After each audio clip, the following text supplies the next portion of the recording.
On the 11th of September, the High Court of England and Wales delivered judgment dismissing Mrs. Miller's claim on the ground that the issue was not justiciable in a court of law.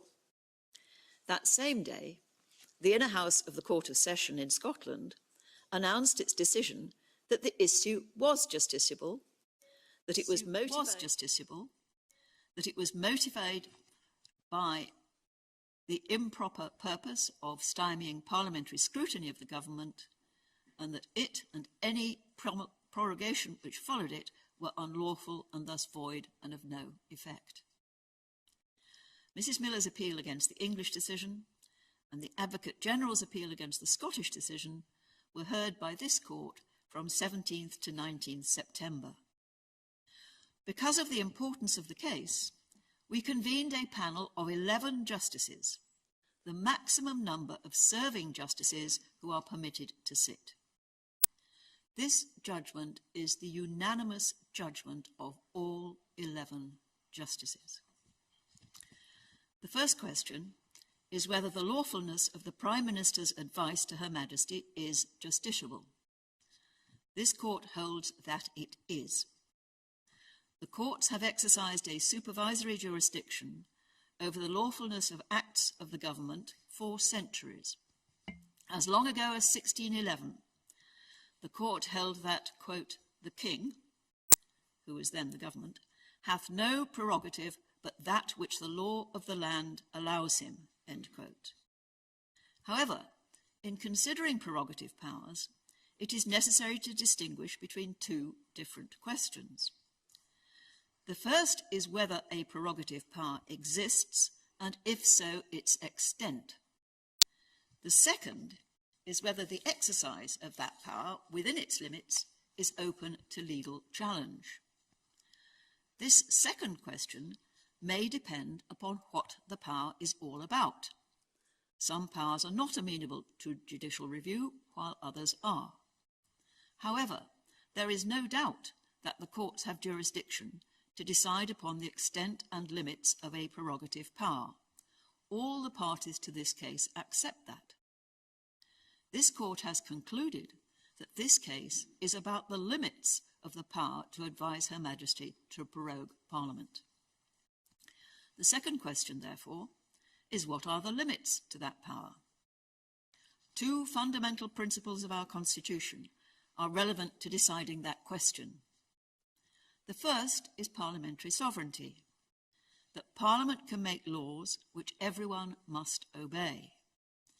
This will be undermined if the executive could, through the use of the prerogative, prevent Parliament from exercising its powers to make law for as long as it, the executive, pleased.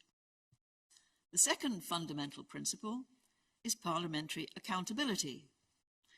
In the words of Lord Bingham, senior law lord, quote, the conduct of government by a Prime Minister and Cabinet, collectively responsible and accountable to Parliament, lies at the heart of Westminster democracy, end quote. The power to prorogue is limited by the constitutional principles with which it would otherwise conflict. For present purposes, the relevant limit on the power to prorogue is this: that a decision to prorogue or advise the monarch to prorogue will be unlawful if the prorogation has the effect of frustrating or preventing, without reasonable justification, the ability of Parliament to carry out its constitutional functions as a legislature and as the body responsible for the supervision of the executive. In judging any justification which might be put forward, the court must, of course, be sensitive to the responsibilities and experience of the Prime Minister and proceed with appropriate caution. If the prorogation does have that effect, without reasonable justification, there is no need for the court to consider whether the Prime Minister's motive or purpose was unlawful. The third question, therefore, is whether this prorogation did have the effect of frustrating or preventing the ability of Parliament to carry out its constitutional functions without reasonable justification. This was not a normal prorogation in the run-up to a Queen's speech. It prevented Parliament from carrying out its constitutional role for 5 out of the possible 8 weeks between the end of the summer recess and exit day on the 31st of October. Proroguing Parliament is quite different from Parliament going into recess. While Parliament is prorogued, neither House can meet, debate, or pass legislation. Neither House can debate government policy, nor may members ask written or oral questions of ministers or meet and take evidence in committees. In general, bills which have not yet completed all their stages are lost and will have to start again from scratch after the Queen's speech. During a recess, on the other hand, the House does not sit, but parliamentary business can otherwise continue as usual. This prolonged suspension of parliamentary democracy took place in quite exceptional circumstances. The fundamental change which was due to take place in the Constitution of the United Kingdom on the 31st of October.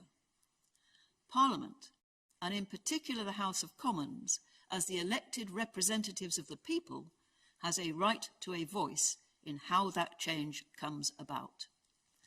The effect on the fundamentals of our democracy was extreme. No justification for taking action with such an extreme effect has been put before the court. The only evidence of why it was taken is the memorandum from Nicky da Costa of 15th August. This explains why holding the Queen's speech to open a new session of Parliament on the 14th of October would be desirable. It does not explain why it was necessary to bring parliamentary business to a halt for 5 weeks before that, when the normal period necessary to prepare for a Queen's speech is 4 to 6 days. It does not discuss the difference between prorogation and recess. It does not discuss the impact of prorogation on the special procedures for scrutinising the delegated legislation necessary to achieve an orderly withdrawal from the European Union, with or without a withdrawal agreement, on the 31st of October.